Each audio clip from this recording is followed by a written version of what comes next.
Evet, Günaydın Doktor'da herkesin alışık olduğu gibi artık seni çok iyi tanıyoruz. Murat Öztürk bizlerle. Önce bir selamını iletir misin?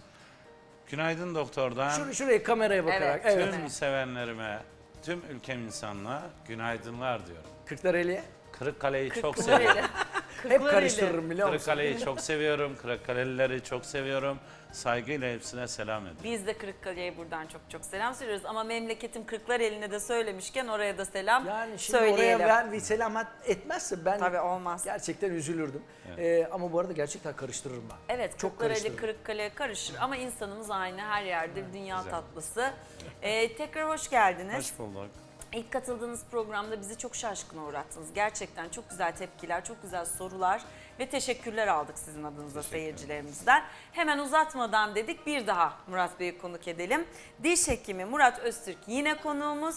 Bize stratejik dişler dedi. Biz önce stratejik de neymiş dedik ama sonra bütün program boyunca soru bile sordurmadınız. Ağzımız açık sizi dinledik.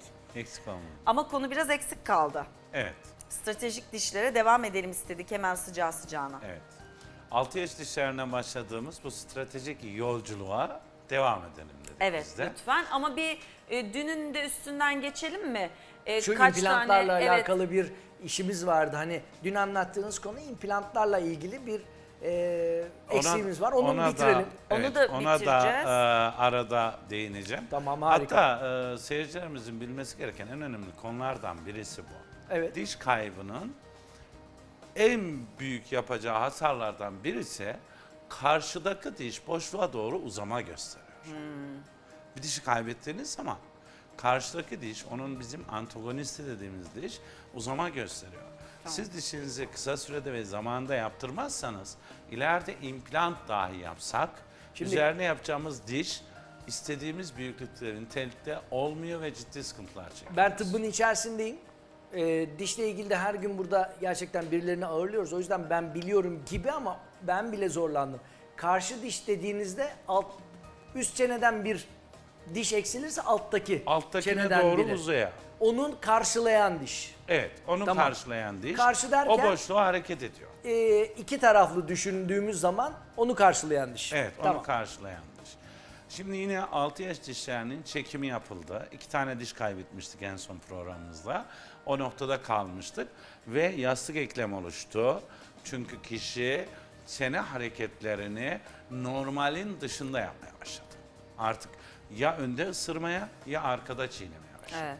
Bu durumun kaslarda, tonusta sıkıntıya yol açacak. Çünkü kimse normal çalışmaz hale geldi. Dolayısıyla bizim aslında diş hekimliğinde çeneleri aynı seviyede tutan, çeneleri birbirine geçirmeyen kanin koruyuculuğu dediğimiz ön köpek dişlerimizin birbirine teması vardır. Biz kas tonusunu kaybettiğimiz zaman kime yükleneceğiz? İskelet sistemine yükleneceğiz. Kemiğe yükleneceğiz. Ayrıyeten kanin dişi koruyuculuk yaptığı için kanin dişine gelen baskı daha fazla artacak. Daha fazla arttığı zaman kişinin çiğnemesi, tadı alması, lezzeti, çenenin aynı mesafede kalması gibi bir sürü güzellik ortadan kalkacak.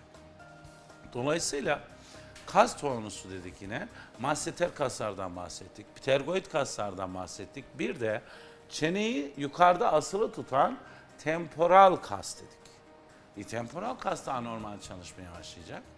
Şu andan sonra ineceğim nokta enteresan. Sayın seyircilerimiz buraya da dikkat kesilebilir.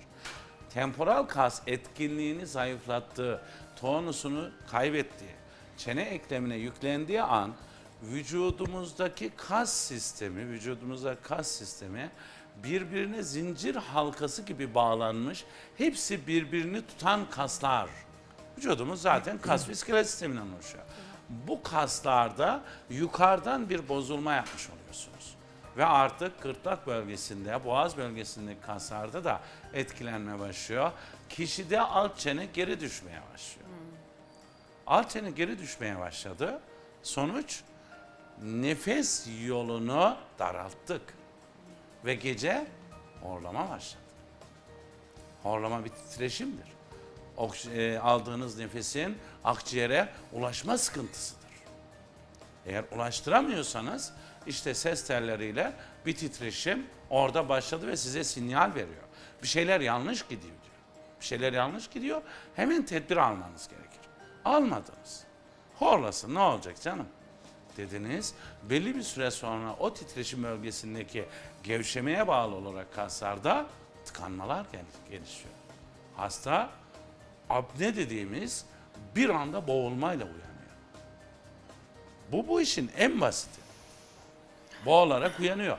Kalkıyor, nefessiz kalmış. Burnunda da bir problem varsa, bir deviyasyon varsa, burun solunumu yapamıyorsa işi çok kötü. Bu durumda bu işin en başlangıcı. Boğuldunuz. Gecede 3-5 defa boğulmaya başladınız. Şu an Türk halkının 60 yaş üstü kesin gibi birçoğu %60'ı diyebilirim ki apne yaşıyor. Gece uyku apnesi yaşıyor. Apne neler doğuracak? Oksijen alamadınız. Oksijen bize lazım. Akciğerimize oksijen gitmesi lazım. Gitmiyor. Horlamayla tıkanık gidiyor, az gidiyor. Oksijen yeteri kadar vücutta, kanda bulunmadığı zaman halsizlik, yorgunluk, uykusuzluk, uyanamama, uyandıktan sonra kendini halk tabiriyle söyleyeyim dayak yemiş gibi hissetme. Tabii. Bunlar birbirini kovalıyor. Bir diş çekimi dedik değil mi yola çıkarken?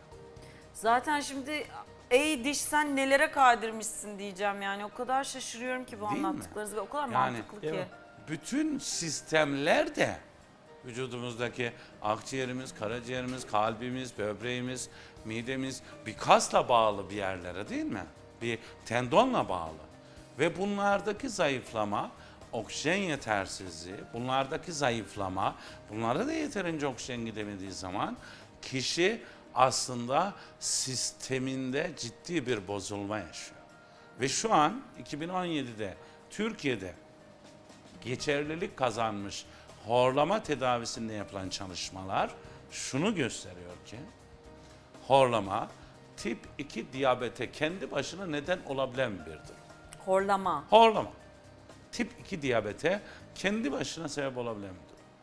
İkinci olarak horlama kalp krizi geçirmenin en çok hızlandıran bir neden.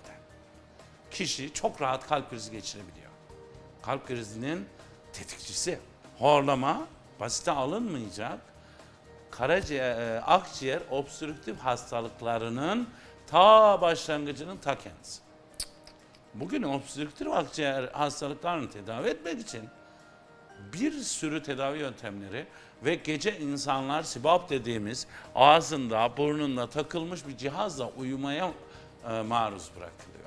Peki Murat'cığım bir Basit şey bir söyleyeceğim. tedavi değil. Bu olaylarda bir horlama sıkıntısı olan kişi ya kulak burun boğaza gidiyor ya göğüs cerrahına gidiyor. Diş hekimine gelmesinin nedeni nedir? Şunu gösterdi yapılan çalışmalar. Kulak burun boğaz uzmanlarına, genel cerraha gitmelerine rağmen şu anda horlamada artık diş hekimleri plakla bu işi ele alıyor. Cerrahi yok. Kanama yok, ızdırap yok, acı yok. Ayrıyeten yapılmış çalışmalar içerisinde bu konuyu %55'e ulaştıran tek tedavi yöntemi diş hekimlerinin yaptığı oldu. %55'e ulaştıran başarıyı Evet. diş hekimlerinin yaptığı oldu. Vallahi çok Siz- iddialı şeyler dinlemiyor Bence de muyuz evet. şu anda? Çok Kesinlikle. ezber bozan, Ee, çok enteresan şeyler Çok daha anlatıyorsunuz. enteresan bir şey. Gırtlak kanserinin başlangıcı olabiliyor horlama. Tek başına. Kanserin başlangıcı. Yani böbrek problemlerinin başlangıcı. Bunları daha detaylı bir şeyde daha detaylı konuşuruz diye düşünüyorum inşallah. Yani böbrek problemlerinin başlangıcı. Horlama hayatın sıkıntıya, sistemik olarak sıkıntıya girdiğini belirten çok güzel bir zil. Peki size bir şey soracağım. Evet. Geçen programda demiştiniz ki 6 yaşına gelince çocuğunuzu bir dişçiye götürün ve işte bu stratejik dişler diye tanımladığınız büyük arkadaki 4 büyük diş, Evet. üstlü altlı ve köpek dişlerini dişçi korumaya alsın. Şimdi ben mesela tabii ki Melisa'ya gideceğim yapacağım da şimdi benim oğlum 1,5 yaşında ve ben muhtemelen 4,5 sene sonra bu detayı unutacağım yani. Hani bir şey yapacaktım ben 6 yaşında Ali ama ne Ama diş yapacaktım hekimi. diyeceğim. Diş hekimi Gittiğimde zaten, evet. diş hekimine biliyor olacak mı diş hekimi bunu? Evet 6 yaşında getirdim ben bu 8 tane stratejik dişi korumaya almalıyım. Yaşı bu yaş diyor mu her dişçi? Her diş hekimi bunu söyler. Ha. Her diş hekimi söyler. Söyle. Güncel Ama ben hayatıma ilk kez güncel konuları takip eden, Yani güncel dolgu yapmak konulardan istemez gibi sanki ama güncel konulardan haberdar olan herkes bunu söyler. Ceyda Hanım, mesele şu. 6 yaş dişine sahip çıkmanın Ya zaten şu anlattığınız Bu şeyler yani kaç programdır anlatıyoruz ve galiba daha da anlatmaya devam Evet. edeceğiz. Meselenin çıkış noktası sevgili seyircilerimiz izlemediyse hatırlatmak istiyorum. 6-12 yaş arasında çocuklarımızın ağzında çıkan dişlerden 8 tanesinin önemi. Bunu kaybetmemek için o 6 ile 12 yaş arası yapmamız gereken şey hayatındaki bütün hastalıkların öncülüğünü yani belirtilerini kesiyor. Şimdi bu çok büyük bir şey söylediğiniz. kesinlikle 6 yaş dişlerini korumalıyız. Bütün hekimler olarak 6 yaş dişlerinin en büyük öncüsü olmalıyız. İnsanlarımızdan istediğimiz şu. Biz burada küçük bir kıyaslama yapacağım. Avrupa'ya da gidiyoruz. Avrupa'nın çalışmalarını da görüyoruz. İnanın Türkiye olarak inanılmaz harikayız. Müthiş yerlerdeyiz. Eskiden Avrupa'dan insanlar maddi olarak geldiklerini söylerlerdi tedavi olmaya. Artık kesinlikle tedaviye geliyorlar. Çok iyi bir noktadayız. Buraya oturtmamız gereken hekim arkadaşları işte dürtmesi gereken de bir insanımız olmalı. Hani bir dürtü. Yani 6 yaş dişlerini bunları konuşuyoruz. Sizin aracınızda da tüm ülkem insanına duyurmaya çalışıyoruz. Çok önemli. 6-12 yaş arası çocuklarını ihmal etmeyin. 6 ayda bir diş hekimine götürsünler. Hekimlerine de güvensinler, hiç korkmasınlar. Zor bir tedavi değil, tedavi değil bu. Yani bu tamamen çocukla alakalı olmuyor. Çocuk sadece ağzını açıyor. Siz orayı siliyorsunuz, bir malzeme koyuyorsunuz ve ışınlıyorsunuz. Bu dolgu gibi bir şey mi? Bütün sistem gibi bu. ışık dolgusu mu deniyor? Evet, ışınlı dolgu. İşte dedik ya o çukurlar, Evet, dişte evet. oluşan çukurlar yeni çıktığı zaman çok orijinal yapıda, çok keskin köşelerle oluyor. Ve bakteri oradan çok güzel sızıntı yapıyor. O sızıntı yapacağı alanda da gıda birikimi oluyor. Tabii. Yine söylemiştim, çocuğunuza bir şey yedirdiğiniz zaman ağzını bir Bakın. açın. Nerede ne kalmış? Yani bunu hekimler bile yapabilir. Çocuk geldiği zaman, ben hekimlere de burada şeyim var, tavsiyem var. Çocuk geldi, bir kraker yedirin. Yedirdikten sonra çocuğun yutmasını sağlayın. Çok basit şeyler bunlar. Ağzını açtırın. Nerede kaldı kraker kalıntısı? Orayı kapatın. O kalmasın. O kalmadığı zaman olay bitti zaten. Çocuğa da 6-12 yaş arası biz dedik zaten 4-6 yaş arası fırçalama alışkanlığı kazanıyor. 4 yaşında hekimiyle mutlaka tanışmalı çocuk. Çünkü bazı şeyleri ebeveyni insanlar dinlemeyebiliyor. Eğitimde de böyle. Öğretmen kadar insan hayatında değerli kimse olmuyor. İlkokul öğretmeni. Tabii. Çok. Bunun gibi 4 yaşında çocuk bizimle buluştuğu zaman bizim söylediğimiz şeyler daha kale alır, çocuk da daha kalıcı oluyor. Bir de 4 yaşta dişçiye gitmesinin şöyle de bir önemi var. 4 yaşında gidecek ve dişçi ona bir şey yapmayacak ya, canını acıtmayacak. Dolayısıyla o hani şu anda var olan, bizde bile var olan dişçiden korkmak, hani daha sonra giderim ya, biraz daha bekleyeyim ya. Erteleme. O erteleme Sürekli beyinde duygusunu erteleme duygusu, evet. yerleştirmeyecek. Diyecek ki ay o dişçi çok eğlenceli, bana bir şeyler öğretiyor, hiçbir şey de yapmıyor ki, canımı da acıtmıyor diyecek.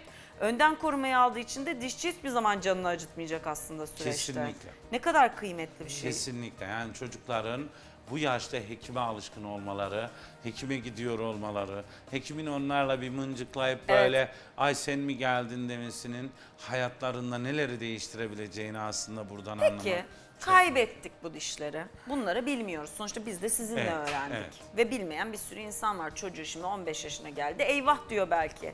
Ve geçmiş olsun mu yani? Köpek diş ve diğer stratejik o 4 dişi kaybettik. Şimdi, Kimsenin bir tanesi mi kayıp? Yok, kayıp yok. Var dedin. Köprü Benim 20 var. yaş dişlerimi aldırdım, bir tane köprü. Kanal tedavisi. Kanal tedavisi var, köprü diyorum, kanal O tedavisi. dişte mi var kanal? Tabii, Evet. onda kanal tedavisi. Kaybetmiş mi oldu? Yok. Kanal Etmedi. tedavisini bir sonraki programımızda Tamam. Evet. Evet, konuşacağız. konuşacağız. Kaybetmiş olmadı, kazandı aslında. Ama yarıdan döndü, 90'dan döndü. Kesinlikle. 90'dan döndü Kesinlikle. yani. Kesinlikle. Şimdi Ne yapıyoruz? kaybettiyse erken yaşta bu dişlerini burada şuna önem verebilirim. 6 yaş dişlerinden sonra çıkan dişler arka taraftan azılardan 12 yaş dişleri çıkıyor. 7 yaşlarında ya da 8 yaşında çok hızlı kaybediyor çocuk bu dişleri. Evet, böyle vakalarımız çok. Yani 6 yaş dişini kaybettiyse ben şahsım adıma 12 yaşına kadar 12 yaş dişinin çıkışını izliyorum. 12 yaş dişi 6 yaş dişinin yerine kayarak çıkıp o eksikliği telafi edebiliyor. Ha. Bir şansımız var bir 12'ye şansımız kadar. var. Sonra Eğer ki çıktı da 12 yaş dişi sürdü, ağızda da kendini gösterdi. Siz o esnada 12'li yaşlarda kaybettiyseniz o dişi mutlaka onun yerine yer tutucu bir sistem geliştirmeniz lazım. O dişin artık bu yer tutucu çocuk yine çiğneme yapamıyor ama o öndeki arkadaki dişlerin anormal oraya eğilme, kayma hareketlerinin önüne geçmek için orayı muhafaza etmeye çalışıyoruz. Ne zamana kadar? 18 yaşına kadar. 18 yaşına kadar çocuk o şeyle uğraşıyor. Yani Muhafaza etmekle. Tabii 6 ayda bir kemik gelişimi büyüyor. Yani çene büyüyor. tabii. Siz ne yapıyorsunuz? 6 ayda bir onun o yer tutucusuyla sürekli uğraşıyorsunuz, ilgileniyorsunuz. Zor bir durum yani Çok. çocuk için de çok zor. Çok. İlgilenmediniz, uğraşmadınız. Öylece bıraktınız. Üstteki Dişler diş hemen dişler kapanmaya meyilli. Diş inanılmaz bir hareket. Başta da söyledik doktor beyin dediği gibi. Diş o boşluğa, üst çenedeki dişi alt çenedeki boşluğa doğru anında uzuyor. Öyle bir uzuyor ki zaman zaman alt o dişin çekildiği ete değiyor. Yok artık. Siz ne yapacaksınız oraya artık? Evet. 18 yaşında hiçbir şey yapamazsınız. Evet. Üstteki dişi prepare edeceksiniz, sağlam dişi kanal tedavisi yapacaksınız, onun boyutlarını küçülteceksiniz. Gördünüz mü? Arkadaşını onunla bitirdi. neden 18? 18 kemik gelişimini henüz tamamlamış oluyor. Ne yapıyoruz Yani- peki bundan sonra? Kemik gelişimini tamamladıktan sonra artık krom köprü protezleri yapıyorduk bugüne kadar. Yine yapıyoruz tabii biraz implantın biraz daha ön plana çıkmasını bekliyoruz. İmplantla artık yola devam etmeyi biz arzu ediyoruz. 18 yaşından sonra. Sonra. Tamam. Yani önceki yapılan 18 yaştan önce implant yapılamaz mı diye bir soru geliyor buradan. Daha gelmedi. Geldi geldi. Geldi. Böyle bir sonuç çıkıyor. Enerji gönderdik. Seyircilerimiz onu dinledi. 18 yaştan önce yapılan implantlarda gerçekten çok fazla vakalar yaşıyoruz. Düşmeler, yer değişimleri, çene çünkü çene hareketi var, çene 3 boyutlu gelişiyor. Bu sistemin içerisinde implant çok hoşa giden bir durum değil açıkçası. Bitmiş kemik gelişimiyle implant başlıyor. En güzeli de Bitmiş böyle. kemik gelişimi implant. Çocuğun mesela 10'lu yaşlarda kaybettiği o yaş için 18 yaşına kadar 8 sene aslında bir eziyet yaşamasına Eziyet sebep yaşayacak. oluyor. Tabii ki. İşte bunun önüne geçmek o kadar kolay ki. Yani toplamda konuştuğumuz her şey bu dişi koruyalım. Bu dişi koruduğumuz zaman neleri koruduğumuzu. Biraz da şu konudan bahsedebilirim yine. Masseter kasta dedik yani tonus kayboluyor, işte ptergoid kasta tonus kayboluyor. İnsanlar estetisyenlere de bu yüzden gidiyor. İşte yüzüm kırışmaya başladı. Burun kanatlarım kırışmaya başladı. Ya sonuçta kırışıyor Dudaklarım mutlak da. kırışmaya başladı. O oluyor Tabii. yaşlandıkça Yani da sizin o dediğiniz şey ayrı. tetikliyor. O ayrı tabii ki. Tabii. Yani yaşa bağlı bir selülitik Aynen. yapı değişimi kişide yaşlanmayı başlatacak. Ama siz dişe bağlı da. Dişe bağlı da. Yani canlı deri görünümünü masseter kasla, ptergoid kasla sağlıyorsunuz. Diri, kırışmamış, sert, dolgun, güzel bir görüntüyü korumak istiyorsanız bu yapı içerisinde bir oynama Bak yaptırmamak mesela şimdi ben lazım. hep evet benim cildim genetik olarak iyidir ama bu söylediklerinizden benim de mesela dişlerim sağlıklıdır. Hiçbir böyle büyük sorunlar yaşamadım hiçbir zaman. 2 tane dolgum falan var dişimde. Bunun da etki olduğunu düşünüyorum cildime. Söylediğiniz şeyler çok mantıklı çünkü. Tabii ki. Yani biz kişiler bize geldiği zaman hangi çenesiyle çiğneme yaptığını tahmin edebilir. Ya Yani iş o kadar boyut değiştiriyor ki. tabii. Bugün tek taraflı çiğneme yapmış yıllarca. Asimetri oluşmuş kocaman bir masseter kas. Bunun ameliyatlarda kolay değil yani. Ağız içinden giriyorsun, masseter kas kesiyorsun.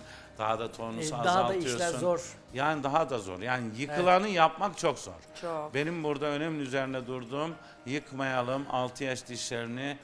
Özellikle bak 32 dişten 6 yaş dişi diyoruz, 6 yaş dişi diyoruz. Bunlara halkımız duyarlı olmalı. Bu çalışmalara kulak vermeli. İnsanlarımız gerçekten çocuklarını, şu anki ebeveynlerin olaya bakışı bir önceki kuşağa Tabii. göre gerçekten güzel. Çok de daha farklı. oldu. Kurtaracak işte, hep etkileşim olacak. İşte bu çalışmalar, yaptığımız bu sizlerle yaptığımız halka duyuran çalışmalar bunda hem çok etkili aynı zamanda insanları bilinçlendiriyor. Ama Bu siz konuda de da çok güzel teşekkür anlatıyorsunuz. ediyoruz. Yine bekliyoruz. Vallahi dinlemeye Çok teşekkürler. doyamıyoruz. Çok teşekkür İki çenesi ediyorum. düşük Çok sağ olun. susuyoruz, sizi dinliyoruz. Çok İki çenesi teşekkür düşük. ederim. Çok sağ olun. Çok teşekkür ediyoruz. Çok Ayağınıza ben sağlık, teşekkür ağzınıza ediyorum. sağlık. İzleyicileri sıklıksa onlardan özür Oo, diliyorum. ne münasebet. Hepsini çok sevdiğimizi sizin aracınızla iletiyorum. Teşekkürler. Rica ederim. Devam ediyoruz.